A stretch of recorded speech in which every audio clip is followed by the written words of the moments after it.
Desert Palm Chevrolet.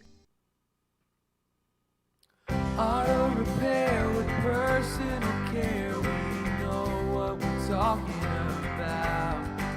Matt Gibbs and the guys over at Sunrise Automotive will treat you right. We'll treat you right. That's right. It's time to talk to Matt Gibbs from Sunrise Auto Repair with Personal Care. He's taking your call, 622-9622, for any questions you have about automotive repair. Actually, Matt will answer any question. Matt's an equal opportunist. He'll if you got a question about, your bunion on your foot, he'll give you some. He'll give you an answer. He'll give you an answer. Matt, good morning. Morning, Tom. How are you? Good. So I want to start off right away. I saw a advertisement on Facebook yesterday. Okay. Facebook Marketplace. Ford 2016 Ford F-250. Okay. Tricked out. A limited edition, all kind of stuff on it. Motor blew up at 78,000 miles. Diesel? Huh? Was it a diesel? Nope, gas. Okay. Motor blew up. Something that was a fault of the factory. Ford replaced the motor, $9,000. Ford replaced it under warranty. The motor's now got 14,000 miles on it with all the paperwork. Then the transmission went out. Ford replaced that. Transmission's got 8,000 miles on it.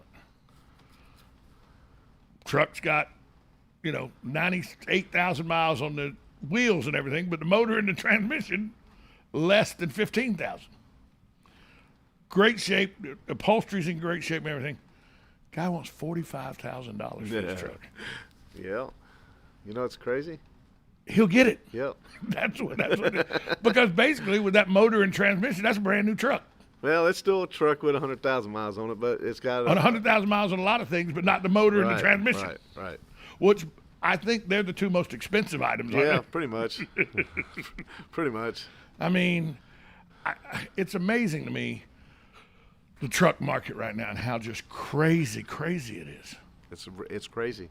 I've never seen anything like this in all the years that I've been doing this, and I've been doing it a couple of years. Yeah, you had a wholesale license or an auction license. Well, I have my dealer's license. Your dealer's license. I still have my dealer's license. And you've had it for, when I first started here at the radio station in 2010 or 2011, right around there, you were doing this show and you had your dealer's license then with a car lot right next to your shop. Mm-hmm. So I know you've had it for 10 or 11 years that I've known you. Yep. And you've had it longer than that. Yeah, I've had it longer than that. I mean, the fact that you, about a month and a half ago, asked me to tell you what my Cadillac was worth. And I told you what it was worth. And you go, no. And it was actually worth $3,000 more than I thought it was. And I was going off of an estimate that I'd seen about a year and a half ago. I actually had one of our customers come in, and he bought a Chevrolet truck, four-wheel drive, Z71, nice truck. And so we were talking, and I said, well, what'd you pay for this truck? And he told me what he paid for it. And I said, you want to sell it right now and make about $5,000? He says, nah, it ain't going to happen. He's had it for about a year. And he could make $5,000 on it. He could make $5,000, and I could have made $1,000. Right. Right away. Right away. Right then and there. I just wrote him a check. I'm seeing, like, I do this just because I'm masochist, and I like just inflicting pain upon myself. And so I, every now and then, because I want a truck so bad, I want to get out of the Cadillac and get back to, I hadn't had a pickup since 2008. And it's 2021, it's 13 years. So longest time in my life. The only other time longer than this that I was without a pickup truck was 0 to 17 because I couldn't drive. Okay. I've always had pickup trucks. That's just, even down to the Dodge Ram D50, which was really a Mitsubishi, but it said Dodge on the outside, But it was a little pickup truck. I had it in college. It was a great little truck. You couldn't tear that thing up. I tried. I literally tried to put it in reverse at 20 miles an hour. You can't tear it up. Okay. So I've always had pickup trucks. So I go and I look because I want a truck so bad. My wife says there's no reason to have a truck. We ain't got a boat to put in the water. We got no camper to pull. Cadillac rides like Cadillac. That's what we're staying with. But I go and look. Trucks with 75,000, 80,000, 85,000 miles. $35,000, $37,000. What? Well, I showed you. I have a picture. I was at the auction, and it was a 2015 Chevrolet truck. Had with 223,000 miles. When I took a picture of it, the floor bid at that time was $30,000, and that truck sold for $31,800. And had over 200,000 miles. 223,000 miles on it. Diesel?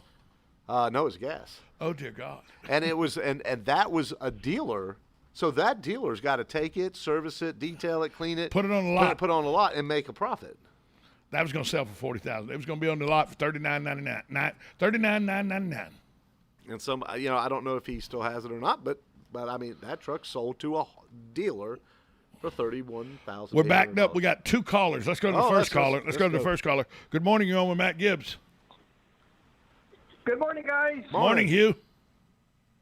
My wife is up in Wisconsin, Milwaukee area. She took her car up there, and the first thing she had to do with the car was get an emissions check to make sure she wasn't polluting the air.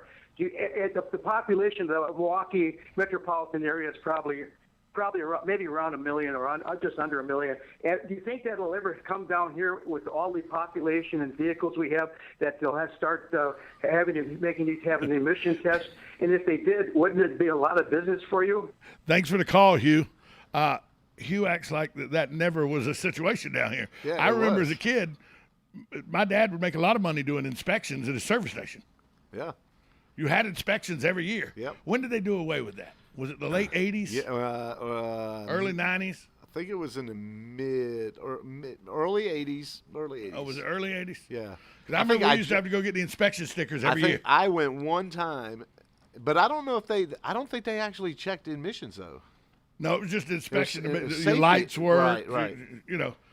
I don't know if there was catalytic converters on them then. Well, the catalytic converter started like in 1976. But I remember. And in 1977, we learned that a broom handle could stop them from. Yeah, but going back to what Hugh was saying, as far as if they come here, one of the good things about Florida, it really helps us a lot, is that we have oceans on both sides of us. So the air moves. So the air moves. It's not like they're getting caught behind an array of mountains and all that kind of stuff. But going back to what Hugh was just saying, if your check engine light is not on, your engine is running properly, you're pretty much gonna that's almost a guarantee of you passing an emissions test. Your check engine light, is that pretty much either an emissions issue or a vacuum leak somewhere? Well, a vacuum leak is an emissions issue. Oh, okay? I did not know that. Yeah, so if the engine has got a vacuum leak, it screws up the air to fuel ratios. So that is also that's going to cause an emissions issue. But sometimes your gas tank not being closed properly can cause that check engine light to come on. Right, and that's really not so much it is an emissions issue. That's the EVAP system. So there's a system built into all these new cars that how you pour gas on the ground and you see the vapors? Right. Well, there's a system in play to monitor and trap and capture those vapors. So they don't get out. So that doesn't get out. Good morning. You're on with Matt Gibbs. Good morning, Matt. This is Sonny calling. Hey, Sonny. I have a question, or actually a statement. I thought I would look at a new vehicle, and I went to the dealership, and it's I don't know if I can mention the name on air, Yeah, but you it's a new release vehicle or redone of the old vehicle. And I couldn't believe the price they were asking for it. Was it the Ford Mustang, Sonny? Nope. What was it, Sonny? Nissan, the new release of the Pathfinder, I believe it's the called. Nissan Pathfinder. Yeah, they just re-released the Pathfinder to be a more Yeah, hardy outdoor vehicle. Well, anyway, they're asking more than my first three houses Yes, put sir. together. Yes, sir. Put together. Yeah. My first house was in Scottsdale, Arizona. Pretty expensive area. That was a big $10,000 at that Wow. time. That was 1961, going 62, early 62. My next house was in Levittown, Long Island, New York, and that was like $16,000. And then my last house that we lived in New York was up in a little town, and it was a small house and everything. But that basically I was about 12,000. Sonny, I just did the calculation. I did Google the calculations. Your first home in Arizona, by today's standards, would be $109,585. Well, There you go. Make 'em sick. I have family there, and No, that's they're just how saying much they're your going for like 10,000. 300,000. No, that's just how Yeah. much your 10,000 is worth now. That doesn't mean the house would sell for that now. That means that's how much your 10,000 is worth. $10,000 at 62 is worth $109,585 today. Wow. Yeah. Well, I don't know. Then and they tell us we have no inflation. Yeah. Thanks for the call, Sonny. Well, one other Finish thing up. is, Go ahead. what is this going to do with the price of, say, used cars? Now, Matt knows my two cars, so one is very low mileage on it, but it's going on 18 years old, or it is 18 years old. Matt will probably give you $40,000 for it right now. They give you the price of your first house. No, it's, Anyway, go ahead. yeah. Well, anyway, I just can't believe it. I just seriously say, well, I guess I might as well hang on to these cars till the wheels fall off. I think that's because Sonny, we got another call Yes. backed up behind you, but I agree with you. Hold on to them as long as you can, because it's not getting any cheaper out there. Thanks for the call, Sonny. No, but I mean, right, bye now. Yeah, we got another call. Let's go right out to the phone lines. Good morning. You're on with Matt Gibbs. Hey, good morning. I've got a 69 big block Mustang that, for various reasons, I stopped driving about 6 years ago, and I know that you didn't just charge the battery and turn the key. Is there a process for getting this thing running again? And I'll take your answer off the air. Thank you for the call. Hadn't run in about 6 years. Yeah, I would definitely. Gas, oil. Yeah, drain the gas, oil, and then I would make it to where the engine would crank over but will not start. So I would disable like the spark, and just let the engine crank over until and if it has a oil pressure gauge, I would actually wait till I saw the oil pressure gauge to move. This way I know that that there's oil on the top of the motor. And then I'd start it up and let it run for just a few seconds and then shut it off, and maybe do that a couple times. We actually have 3 vehicles. An attorney here in town does a lot of estate stuff, and we just got 3 vehicles that have been sitting out in a field, and they've been sitting out in this field for 5 years. And so it didn't take much to get them started. But a big block, old Ford like that, I wouldn't want to damage anything. No. You know what I'm saying? And use Schaefer's oil. Oh, absolutely. Absolutely.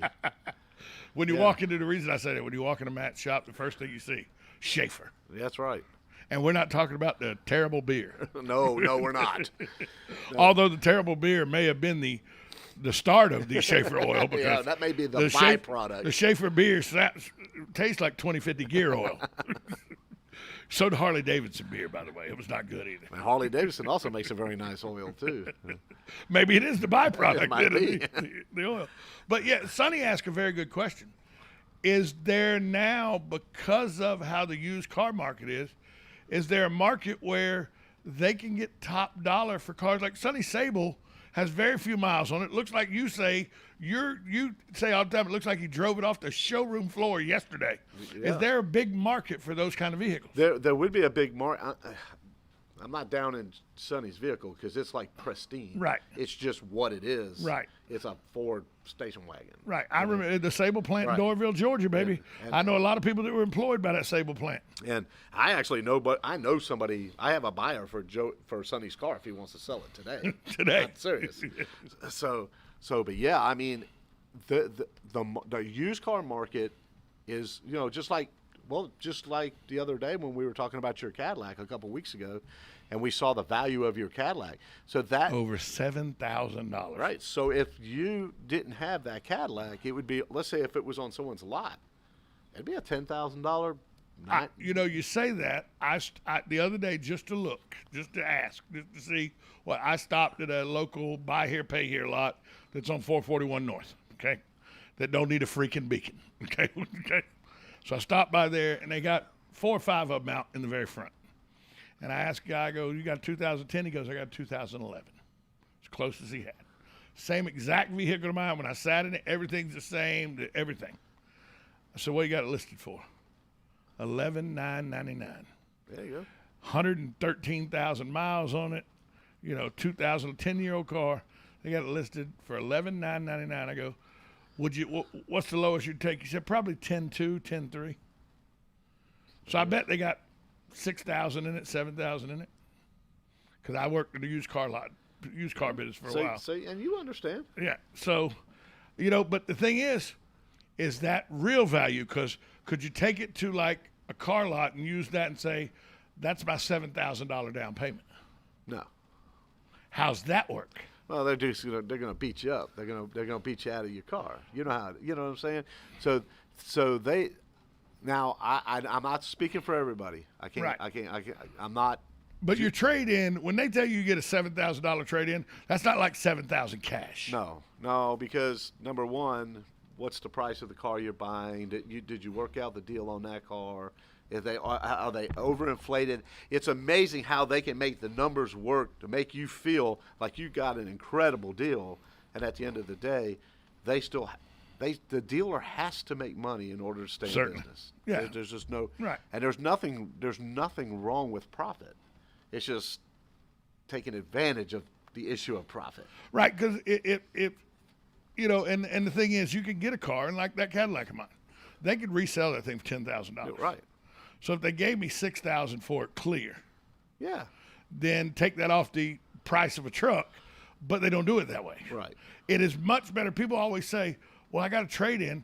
I promise you, if you have more than one vehicle in your family, it's much better for you to privately sell that vehicle, get the cash, and then take the actual cash with you to the car lot. Okay, and I would agree with that unless the price that you can sell the car for on cash, and you have to look at it. Okay, so let's just say they give you $6,000 in trade-in value, so they're going to give you $6,000. Now, let's just say the car you're buying is $20,000. Okay, so if you buy it, if you do what you're saying is you're going to pay sales tax, you're going to pay 7% on the $20,000. Right. Mm-hmm. If you take that car and trade it in, well, let's say they give you $6,000 allowance, then you're only going to pay sales tax on $14,000. Right. So you got, and that's an actual value. So you got to look at that number as a whole, So look at, and it may be beneficial so that you don't have, because I have people all the time. They'll come to me. I had a customer last week.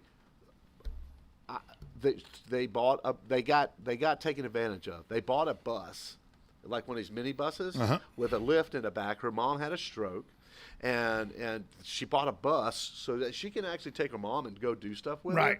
And she paid $10,000 for this bus, and this bus, perfect miles. It had 40,000 miles on it. The bus was so rusted, so bad that I was afraid to drive the bus. So she didn't know what to do with it. So she asked me, what can I do with it? I said, well, let's run it through the auction. Now, okay, so here I am admitting, this bus is so rotten that I'm afraid to drive this bus. Right, but you run it through the auction. But I ran it through the auction, but I actually ran it through a wholesaler. And the wholesaler came to me before the bus ran and said, is this bus green light ride and drive? No, sir, it is not. This bus is rusted so bad because I did not want to put that car pretending it's something that it's not. Right. And then somebody buys it and puts a bunch of kids in there, and then something bad happens. Certainly. No, I wanted the whole world to know that this bus is rotten, it's rusted, it's red light, there is no green light, and whatever it brings, it brings. And that's how it was announced at the auction. Red light, rusted vehicle. They do a condition report when you bring the vehicles to the auction. They actually have cameras that go underneath. And this thing was so bad that it did not, and this is the Odessa Auto Auction right here in Ocala. Mm-hmm. They didn't even put a condition report on it because it was that bad. Did it sell? It sold for $6,500. Wow. And it was falling apart. And it was about to. I wanted everybody to know, if this thing breaks on the way out the parking lot, you own both. You own the front and the back. You own both sides. And the back. And so I mean here's a but. I mean, it was announced. Everybody in the place knew. And Everybody online knew, and $6,500. it still brought $6,500. So the woman didn't get. She got out $3,500, but not. Could have been much worse. But it could have been much worse. Yeah, and I would have never imagined it would have brought that much, but it did. Yeah. And it did. Well, like you said, 223,000 miles on a pickup truck, and it brought $30,000. Right, exactly. At the auction. At the auction. You know, and I remember I went to the auction with a buddy of mine who has a wholesale license on 2004. He bought a 2001 Toyota Tacoma pre-runner, okay, with 9,100 miles on it. Ooh. In pristine condition. Ooh. For $6,000. That just tells you what that truck today. Oh my gosh. That truck, if it was a they don't make pre-runners anymore, but if it was a 2017 pre-runner, if it was still that original truck, yeah, it'd bring stupid money. Stupid money. 20 years later. Yeah, it's. I don't know. Right now, it's impractical for me to buy a truck. Yeah, it's because there's so much money. And like my wife said, she's very smart, she goes, a major repair a year, one major repair a year, $2,000. Or a truck payment of $600 a month for a year, $7,200. Yep. You're still $5,200 to the good if you have a $2,000 a year major repair. That's right. That's crazy. Yep. Your wife has opened up your eyes, brother. Let me tell you something. There are people out there. I have a friend of mine that just bought a brand new fully loaded F-250 diesel. Fully loaded. He's paying 4 digits a month. That's a damn house payment. He's paying over $1,000 a month for this truck. Now he's a farmer in Georgia, so it's part of the farm truck and everything, you know. But it's his vehicle. Right. But still, that's over $1,000 a month for a vehicle.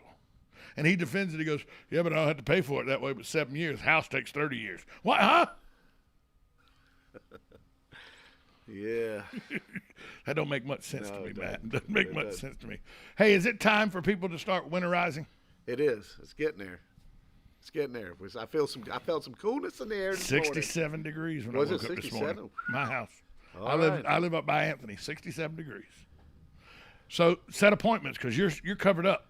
We are just slapped upside down. It's not these days where you could show up at 8 in the morning and say, hey, I'm here early. Can I go first? Yeah, well, we have a lot of people that do that, and we try to accommodate. We finally got the addition added on. We got it up, and it's working now. So do you have the employees to man it? we still need 2 more employees. So if you know anybody, if you're a technician, or if you even want to become a technician, give us a shout. We're even looking for somebody like on a lower entry 18, level. 19 years old, 20 years old. Yeah, you have a good work ethic and you want to learn a trade.